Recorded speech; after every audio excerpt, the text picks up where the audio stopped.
Hi there, and welcome. What you're about to witness is truly fascinating. Everything you'll see and hear in this video has been meticulously crafted by artificial intelligence, from the very words spoken to the visuals that accompany them. It's a showcase of the incredible capabilities of AI in content creation. From the initial script writing to the seamless voice-over and the stunning video generation, every step of this process has been driven by algorithms, showcasing how AI can script, edit, and produce videos on a wide range of topics with remarkable precision and efficiency.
Here's the cool thing.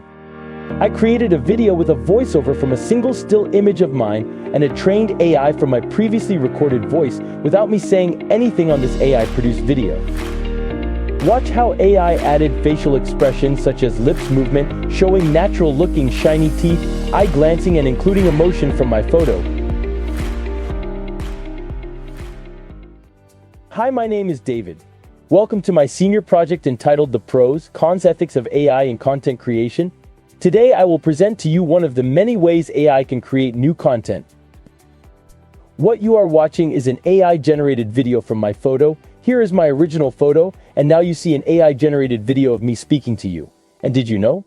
The voice you are hearing was not recorded by me, it was also generated by an AI through voice cloning technology. You are welcome to watch my presentation today, and I hope you will enjoy it. Presenter, David Emmanuel Tico.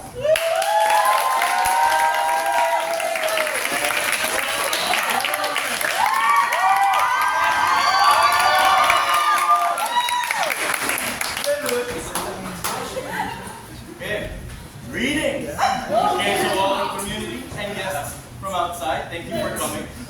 All right, are you all comfortable? Okay. Now, I'd like you to imagine a scenario. Imagine Bob Ross, a renowned artist, or any other well-known artist that you know, competing in an art competition against, let's say, a robot, maybe AI. Now, who would win? Who would come out on top? And would there be a vast difference between the works that AI can produce than the creative works that we can envision and put into canvas? Now I'd like to play a game. It's a short game. Here I have 4 videos. I have 4 clips, and your goal is to find out which ones are AI and which ones are made by humans. And at the end of the video, I will ask 4 people, if they raise their hand, I'll ask 4 people guess which one, if you think are AI or made by human? It's play. Wow, it's dogs in the snow, you know? It's cute, right? It's cute. Okay, this one's a beautiful drone shot of a cliff. Pretty good, right? This one is a busy street. It's snowy, lots of people walking. It's made by AI, made by human. Now this is a recording, a video from a train. Pretty good, right? Okay, now, I'd like, for those who want to answer, please raise your hand. Now pick it. Okay, Joshua, do you think the dog in the snow one? AI. AI. Okay. Next one for the beautiful drone shot. Zildjian Concepcion. Real. Are you sure about that? No. Okay. So that one is made by a human. Next one for the busy street. Yes, teacher Molly. AI. AI. Okay. You sure about that? Locked in? All right. So for this one, the train. Yes. AI. AI. Okay. So 3 out of the videos are made by AI, and the beautiful drone shot was made by human. All right. For the reveal, yes, they were all made by AI. Which is scary, right? They all look so good. Come on, agree with me. They all look very beautiful, very scenic, like you would actually, you can see this made by actual people. This is really convincing. And the thing is, how convincing can it get? In the future, would you be able to differentiate works that are made by AI as compared to works that are made by us? Hi, I am David Deepon, and I'd like to show the pros, the cons, and the ethics of AI in content creation. Now, before I get into my research, my project, I'd like you to know more about me and the topic at hand so that we're all the same, we all have the same knowledge. First, I was born in a family of nerds.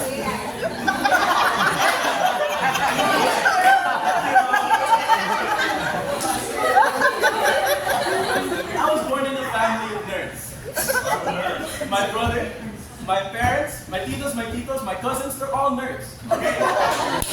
So I probably have, I couldn't understand their 1001s or their C++ and their C. Anyways, those are like coding languages. No, I couldn't understand that. But there was one thing about tech that did strike me. I was interested about AI. AI lit a spark in me. You know, the things that you would only see in like sci-fi media, they were coming into our lives slowly. But surely, it was becoming a reality. And I have to be completely honest, who knows? I could have used AI to compose this speech I'm saying right now. That could be AI, but it isn't. But what I'm trying to say is, AI has become accessible and widespread for all of us to use. And if anyone wants to, they can use this for malicious means. So with this project, I embarked on a journey to find if we had a chance against this rising and rapid AI technology, so that we're all on the same page. Let's define what AI is, because I'm sure maybe not all of us know what AI is. What is AI? AI is our computers with the ability to take in and synthesize information in a way that attempts to mimic how a human would. Okay, if you didn't sort of understand that, let me break it down for you. Imagine an apple. Okay, an apple, it's red, it's spherical in shape, and it's arguably shiny. But how would you differentiate that from, let's say, a balloon? A balloon, it's red, it's arguably shiny, and it's also spherical in shape. So the thing is, we've learned so much when we grew up. We've taken information from our environment, from our teachers, from everywhere, that we're easily able to differentiate an apple, because it's a fruit, it's sweet, from a poppable balloon that's inflatable. So I'd like to quote a phrase about AI told by a German news network. Deutsche Welle. I hope I pronounced it right. AI is a bit like a child. If it practices a song 1,000,000 times, it will eventually be able to sing it. What the quote is saying that is that if AI continues to train, it will eventually be able to perfectly execute the task. Alright, we can get on to my research. But how did I conduct my research? Well, I decided to do my research on YouTube. Now, why YouTube? YouTube is one of the few social media platforms that posts both short form and long form content, which gives me the best of both worlds. And I'm sure you know YouTube, I know YouTube. I'm sure some of us, or at least most of us, have used YouTube. The thing is, it's used by all ages and all over the world, so I get the best demographic possible. Okay, so it was perfect to base my research on, and this is how I conducted it. First, I made 2 YouTube channels. The first one, a human YouTube channel where I would post my human-made content on, and an AI channel where I posted content made by AI. As for the content that I would post that are relatively similar to each other, I decided to post about music. Well, because I'm a music guy, it would be easy for me to make music content. And also, this was to have a fair and balanced data set between the two, so it would be easy to compare later on. As for the metrics on how would I compare the 2 channels, I decided to base it off these few things. First, the views, and then subscribers, and also watch hours, and also viewer retention. Retention is how long a person stays watching your video. Also likes and dislikes, comments, and also resources such as time and effort.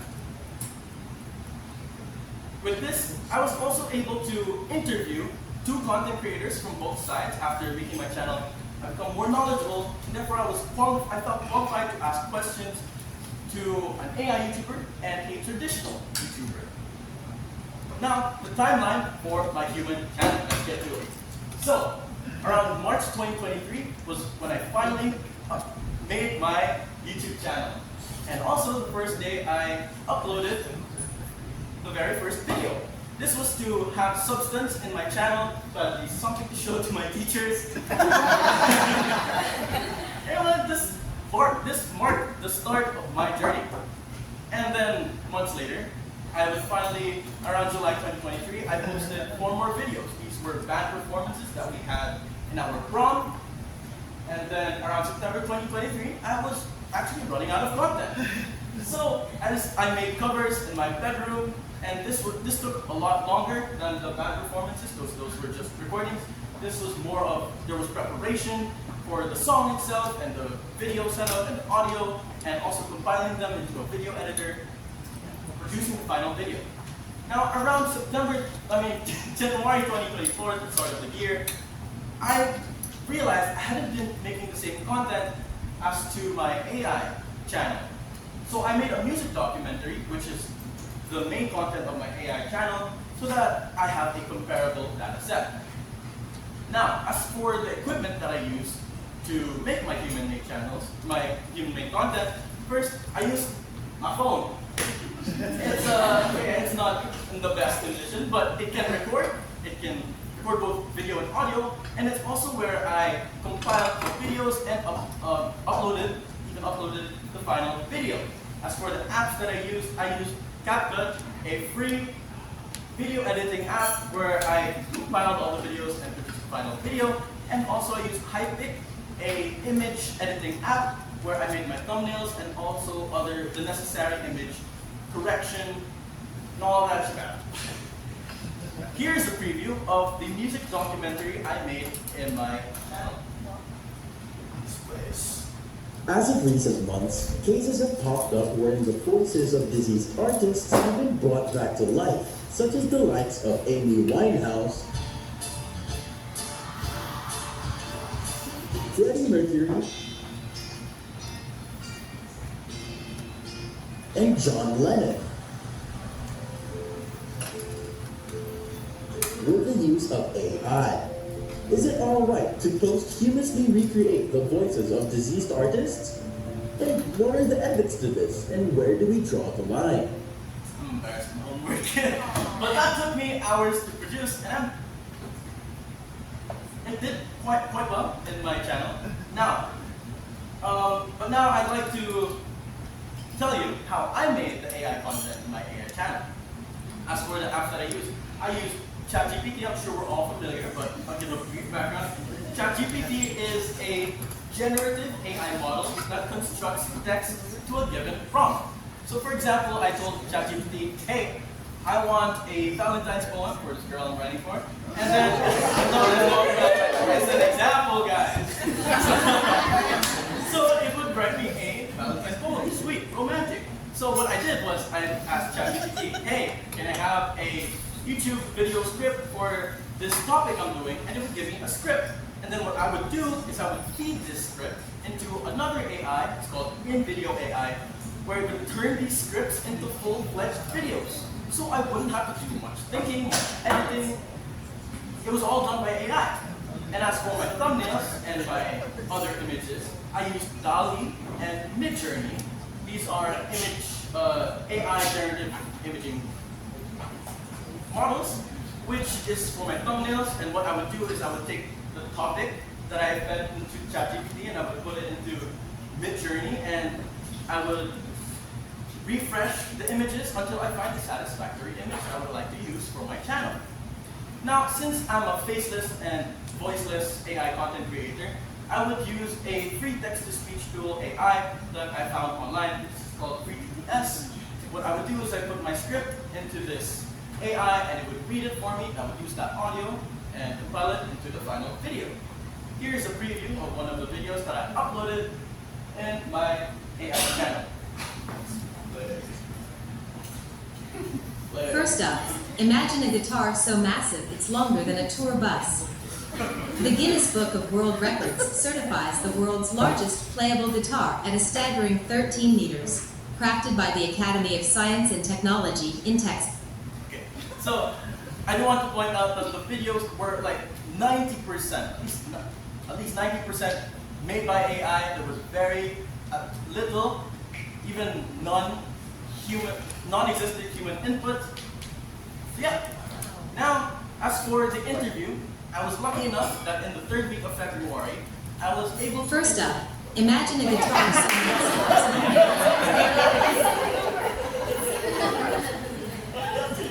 The 3rd week of February, I was able to interview 2 content creators from both sides. First, the traditional YouTuber and the AI YouTuber. So, here is the traditional YouTuber. His YouTube channel is called Becoming Christians, hosted by a good friend of mine in Davao, Joshua Infantado. And his channel has nearly 10,000 subscribers and has his best performing video has 275,000 views. And he has over 400 videos on his channel, which is a lot. And he covers religious content. Now, the thing about Joshua Infantado, he is a journalist. So that's a great bonus work when planning your videos and writing your scripts. It came easy for him. And he's also very religious, he's faithful. So he loves sharing his content in YouTube and hopefully further reaching audiences that also like his content.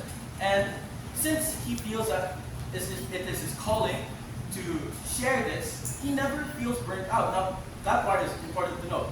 He doesn't feel burnt out because he feels that it is his passion to be sharing this. Now, as for the AI YouTuber, some of you might recognize it, but here is the channel named Active Pinas, hosted by a good friend of mine, Eric Kipon. Let's share the same last name. He has nearly 3,000 subscribers. Please subscribe to our local YouTubers. And his best performing video has 67,000 views and has over 100 videos in his channel, which covers sports content. Now, as compared to the traditional YouTuber, what he initially did was he covered trending topics, and then as his channel grew, he would cover content that were suggested by the comment section, thus fulfilling the demand. Now, the way he made these videos is, first, he would ask ChatGPT to write a script for him, and then eventually, as he kept enhancing the quality of the script, that's what he would use for his YouTube videos. And since he is a faceless and voiceless content creator, he would use a text-to-speech AI, just like me, to read the scripts for him. Alright, for the result of my channel and the interviews. Okay, are you all excited to see? Yes! Got it so far. Okay, as for subscribers. I have a mask.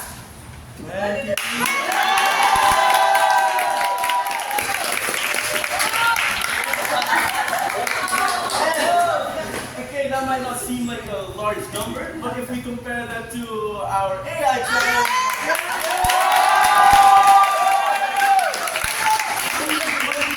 one ratio. But that's weird. Why does my AI channel only have one? Is it not substantial enough? Let's check other metrics. Okay, how about the views? I mean, how much people view, how much people watch my videos. On our human channel, we have 500. On my AI channel, I only have 100. I do want to say that it was not the initial expectations, the results did not hit those. But there is a reason why the numbers are so different, and we'll get to them. Now let's talk about other metrics, such as the production time that it took to make those. For the human documentary, it took me 5 hours, which is quite a lot, but if it's a documentary, it makes sense because you're researching on the topic, you're finding videos to put on the video, and recording your audio, such as finding the background effects and also recording your voice. It took a while. So when I used AI, when I made the videos, as I got better with using AI and also finding better AI tools, I shaved the time down from what was initially 30 minutes to 10 minutes. It took me 10 minutes to make a piece of documentary as compared to the 5 hours. Now, I kind of felt unfair that it took AI 10 minutes. But there was also a difference because it took me 5 hours to produce what was be a 20-minute video, but it took AI 10 minutes and it only made a 2-minute video. Now the reason why I didn't extend it further is because 2 minutes is what AI wanted. So I didn't want to further touch up on that, or else I would put the human input even further. As for the reason why I did so poorly, or AI did so poorly on this channel, after reviewing the metrics further, I could only conclude that my AI channel was shadow banned. But what is shadow ban? Well, shadow ban is, no, it's not expelling a dark figure. No, it's much worse than that. Shadow ban is when a platform censors or filters your content from reaching to a wider audience. So you will get less views, less engagement. It wouldn't reach people. Now, why would a platform do this? Well, YouTube, there are multiple reasons, but YouTube doesn't like fake engagement. So often, what fake channels do is they would buy bots. They would hire bots to fake comments, to fake likes on their channel, and YouTube doesn't like that. So they would shadow ban your channel. Other such reasons are spam. Of course, I'm sure we don't like spam. I mean, I like the edible kind, right? But in content-wise, we don't like spam. It's too low quality. It's mass-produced. So YouTube doesn't like that either. Now, as for the reasons why I could be shadow banned, there was one reason. There are two reasons. One was overdoing tags. That is the spam, as I've mentioned, because on my YouTube shorts, I would get this. Aaron, your what? And then like 9 tags. This was the usual amount of tags on my YouTube shorts, which is very bad. This is very detrimental to your channel. This 9 is too much. The healthy amount of number for tags is around 2 to 4, and 4 is even stretching it a bit. And clearly this was killing my channel. But this is what AI wanted, so that's what I kept putting out. And also copyright issues. As we know how AI works, it takes content from other people and synthesizes new content. So on my very, very, very first video, this is what I got. copyright protected content found, the owner allows his content to be used on YouTube. Now you'd think that if AI synthesized the content it took from enough to make new content, that it wouldn't activate YouTube's algorithm to find out that I was copywriting. But no, sadly that wasn't the case. It only synthesized it enough that even YouTube found out. Now when I found this, it led me to the thought that what if my AI channel was doomed from the start? Because that's what I got from my very first video. So I felt sad. I felt limited. I felt like AI was unimaginative. Because when I made AI content, I felt like, just post whatever AI wants. I felt bored. It wasn't what I wanted. Because when I made my human videos, when I would make those, I felt like it was my passion. I love music. I love showing that to people. And okay, it is possible that my interests did affect the quality of my work. For example, I like the human channel, therefore it will be of higher quality. And since I didn't like my AI content so much, it will be of lower quality. And the YouTubers I interviewed shared the same thoughts. As the AI YouTuber, there were times where he felt burnt out. There would be a noticeable time frame where he wouldn't post a video for, let's say, days and even weeks. But as for the traditional YouTuber, it was his passion, like I mentioned. He loved posting these, and he never felt burnt out. So he continues to upload, even up to twice a week. Crazy upload schedule. Now let's summarize what we've learned. The pros, cons, and the ethics of AI in content creation. The pros, as we've learned, AI is resourceful. It takes a lot from the internet, and it's accessible for all. And we don't need much thinking to, produce these content. But as for the cons, as I felt, and as for what the AI YouTuber felt, it was limiting. It was unimaginative, and it gets into a lot of issues, like copyright issues, as we've experienced, and societal issues. And as for the ethics, now, this might be a controversial take, but I believe that AI content can be used as content. As what? As actual usable content. Like we can use AI. Yeah, I'd expect like a lot of like anger, but I believe you can use AI for content creation. Let me get into this.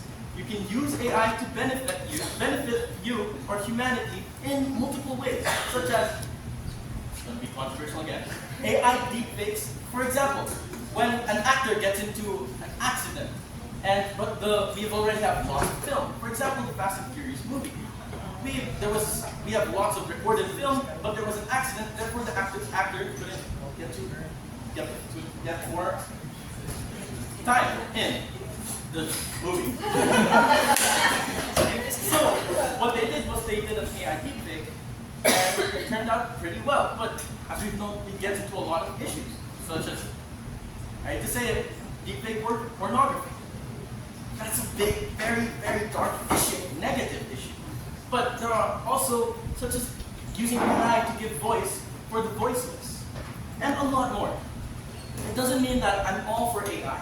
No, I'm not saying that. AI has a lot of issues, such as we know, it gets into copyright issues. Second, it leads to job displacements. I'm sure that us journalists, us authors, us writers, us artists, we felt that this non-physical entity has the capability to replace the stuff that we love. And it's unfair that that something I took 5 hours to create, AI could create that in 10 minutes. But I believe the solution to this is there needs to be a halt, or at the very least a hampering in the development of AI. Let me get into that, okay? So that there can be discussions about AI, of how we can use AI, and so we can further make policies, regulations. We need to regulate AI so that it wouldn't be riskful and destroy humanity. And there is there have been multiple actions done, multiple actions done, such as around October 30, 2023, there was an executive order on the safe, secure, and trustworthy development and use of artificial intelligence in the United States. What this order was saying is that, well, it critically recognizes that AI is dangerous. It poses a lot of risks to humanity, but it also discusses the possible ways that we can use AI to benefit humanity and also the future policies that we could instate so that AI is regulated, thoroughly regulated. And I believe the best way forward is that the regulatory front is to ensure that regulations prevent harmful use of AI, while simultaneously leaving a small door open for creativity, for inventions and innovations. Because we, as humans, we wouldn't want to limit our creativity. I believe there is a way, although I don't see it, I believe there is a way that AI and humans can coexist.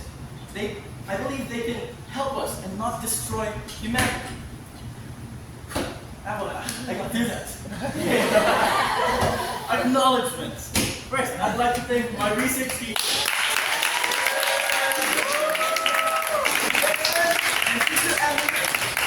For guiding my research all throughout my senior years, and also my peers, my classmates, who always consistently learning about my research. Okay, and I'd like to thank the YouTubers that I interviewed for giving me the time and effort. So, thank you guys. And I'd like to thank my family for being there since day one. Thank you so much.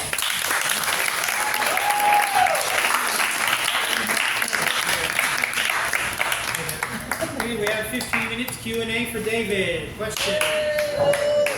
Yes, so concepts. How often did you post on your AI channel?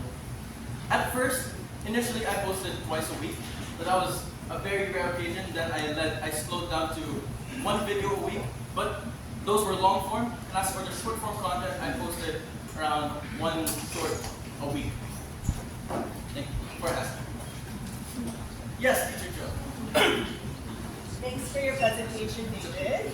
I learned a lot about AI and especially all the different apps. I had no idea that those existed. So my question is for you. So I heard about ChatGPT, I think like over the pandemic. And I started to see articles or just see like posts about like students using it to complete homework or like even to take tests, they would use it. So I'm wondering,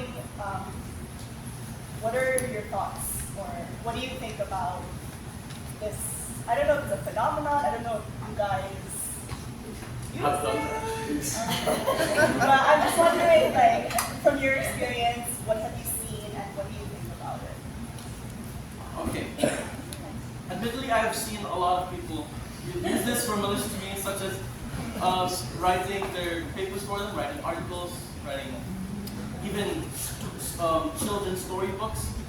And the actions that I've been taking against this is there have been counter AIs where they would check if the AI, or the content that was produced do have an element of AI in them, because as for the moment, I don't know for the future, it has been quite easy for at least the trained eye to discern if it was made by a human or if it had AI input. There are also have been, there are copyright AIs where they would censor the content at copyright, and there's also, as for those image generating ones, they usually, it's bad if they don't, they have watermarks, which would let people know if it was used by AI. Now, the solutions for the writing ones is that I believe that people who do use AI need to be vocal about the use of AI, because using AI, we know how they produce stuff. They take content, and so when publicly announcing, or at least publicizing it, they do need to be vocal about the use of AI, and I mean that.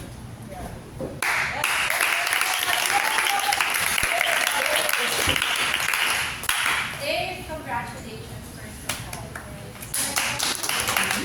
You've mentioned a while ago about the possibility of what AI can do in terms of job replacement. My question is, what do you say about the idea of AI replacing the teachers in the classroom setting? You've heard about this idea? Yes. Okay, what do you say There about have been cases about this where, for example, like how students, there's like this YouTube Academy, people can learn from there, and then like, but what I'm saying is students can also use AI to learn about topics, and I believe that they shouldn't replace the creativity and the emotional intelligence that a teacher can provide to the students. Because what AI can only do is provide the necessary information, the knowledge, can only pass that down, but they can't do it like how teachers do. Teachers have the emotional and I'd say the natural way of, like they understand how these students work. So I don't think AI can ever replace the teachers.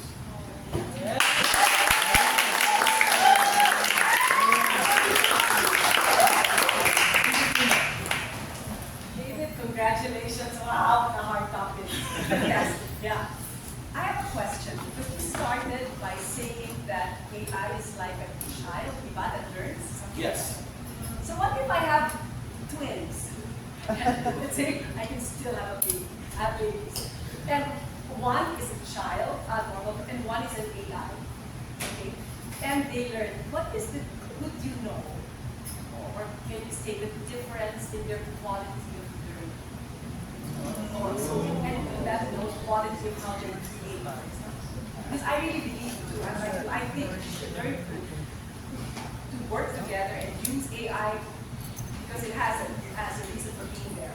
Now I just want to know, is there Yes. Okay, there's a very they have a very different way of actually learning things, although I did compare them. So how a child would learn is that they would take information from, like they would grow, they would develop their minds with information they see from all the five senses and understand them. That is the core concept, the core difference. Because AI, what they would do is that, for example, they would see, if I gave them like an apple, if I showed AI an apple, they would see that it's red, and if I showed them multiple apples, there will be differences among them. So if I asked AI what an apple would look like, it would give me relatively similar apples. But it would only know them as like a pattern, never understanding them truly, because what AI would be like is like, this is what an apple should look like based on what I've seen before, but it only ever understands them as algorithms. Like it is a pattern that they've seen from the others. Never truly a creative concept. So if I would compare the baby to the AI, the child would be able to understand, while the AI would only base these off of algorithms that they've seen before and never truly understand that they should be there. Like, okay, let me give another example. It might be big. Even I'm not satisfied about my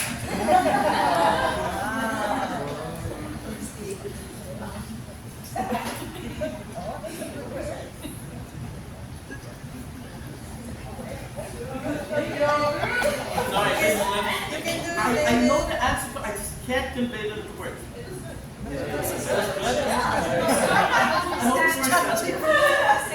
When you say a child can, because that's really for me pretty sharp. I mean, the AI will not understand. AI is just fine, whatever, right?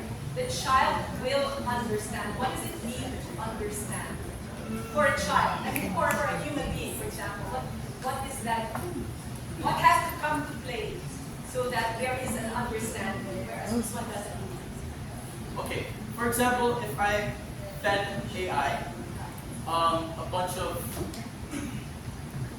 people walking in a street. AI would understand that in the street, if they should be like walking, okay? They're gonna be, it's like a sort of pattern that this is the pace, the usual pace for humans. But as humans, we understand that at a core level where it's natural. It doesn't come off like a pattern that AI will like cross-reference with others.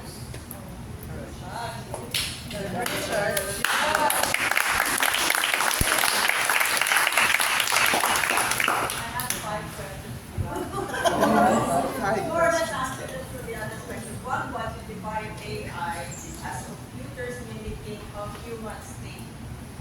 So the question was, okay, what's a human being? How do they think? So more or less you covered that with Karen. And then, is there such a thing as non-existent human input? Is there a situation where there actually is non-existent human input? Okay, that's another question. But I'm really curious about why did you think mentioning that AI content is acceptable to be so controversial? That you have to take a glass of water and really brace yourself for reaction.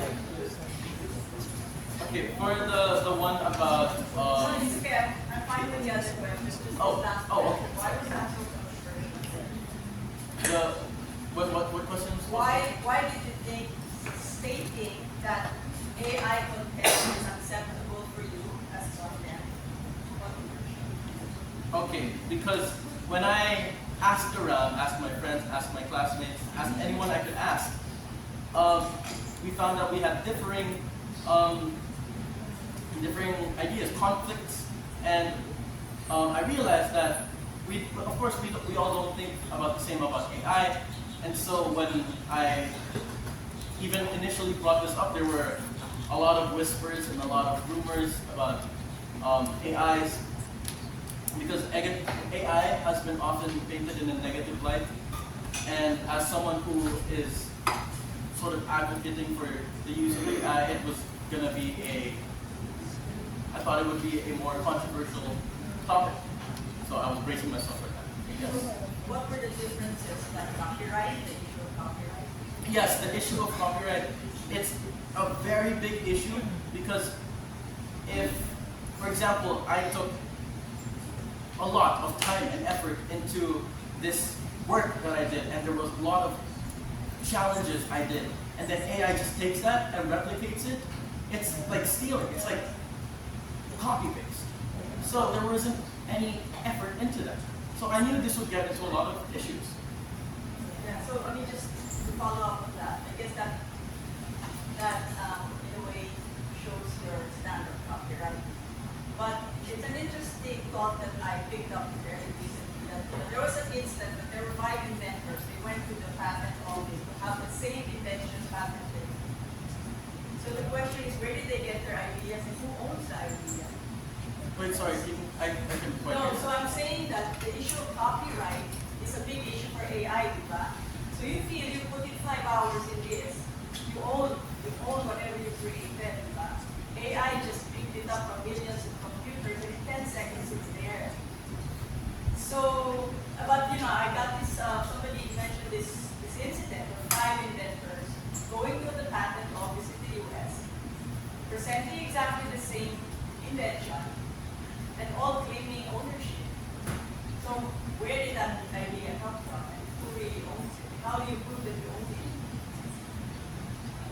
So anyway, a help I've been actually trying to see is, do you have another term for AI? Because we've been using it, like it's so generic of it, but artificial intelligence. I've always been so uncomfortable with like anything artificial being intelligent. So you don't have to have an answer. No, I don't have an answer yet. I don't have an idea, but yeah, if you could help me with that, I would be appreciated. Not now, but it's because I don't know how you feel about it, but I just feel uncomfortable saying artificial intelligence, and then we treat it like it's a being who we have to relate to, and just take it for granted that it's a friend.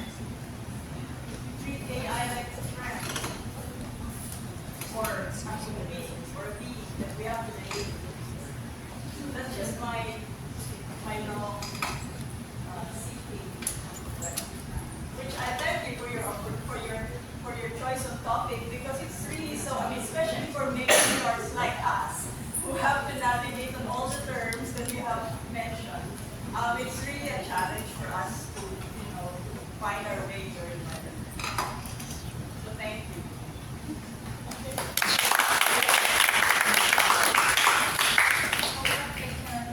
I enjoyed your presentation so much. And this topic is really related our family. Is we always talk about this one. And my question for you is, in this generation, the young age, they started already watching the YouTube, and a lot of medias on the social media platform. And the AI, it's mostly what I believe is to gather all the information by text, especially the ChatGPT. It's gathered all information around the internet, right? It gives you answer. It's within the information in the media, yeah. So my question is, what age? I mean, first question, when did you know about AI? That's the first question. And then, the young ages are watching the YouTube without their, maybe it's as it is, right? They don't know if it's human made or AI made. And I think we have to teach them those things. And for you, what age you can teach already to kids? What do you think, what age is capable to teach? And then who can, what subject? What subject would be, what subject teacher can teach the child? What is, just curious. Okay, as for the age when I first encountered AI, well, it was around the time where I was watching sci-fi media such as like Terminator, and then I got more familiar with AI as I encountered algorithms in YouTube, because what YouTube does is it feeds you the content that you want, right? If you check your recommendations, that's AI giving content to you. That's when I got to know about AI more. Then I learned about AI through the years, but it was prevalent in the pandemic.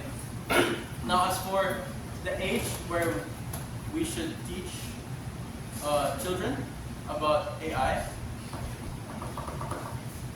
I believe it comes to when children become mature enough to think, at least, mature enough to know the good and bad of what the media that they're watching, able to tell what's right and wrong. I believe at that age it's time where you can include AI differentiating human and AI works, because we, of course, how do I put in these words? We should differentiate AI and human works, and it is dangerous for a child to just take whatever they watch for granted, right? So yes, the age where there isn't a solid number or age where they should learn, but rather the maturity of when they develop the mind to know what's right or wrong. Yeah.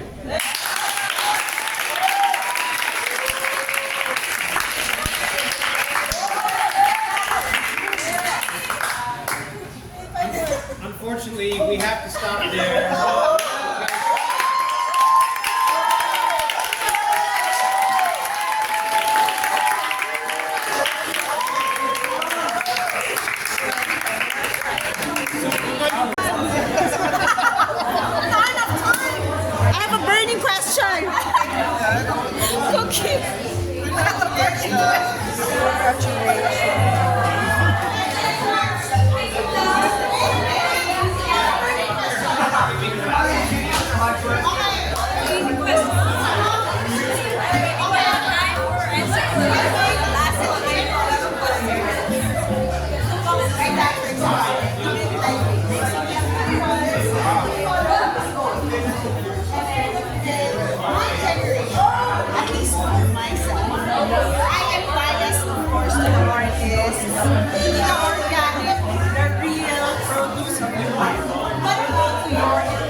example, non-native English speakers, they have trouble speaking English, so they would use AI.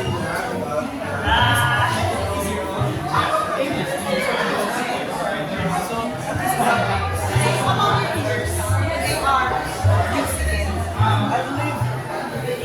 I think I'm the one who's more prevalent than you.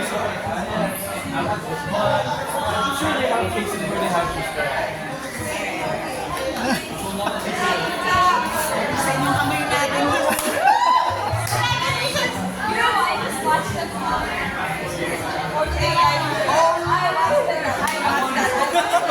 Yeah, so last night my daughter video. I was doing it with my organic was the timer. And then as soon as I pressed it, the one was like, I didn't know that he will use me.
Hard topic. Thank you. Hard topic.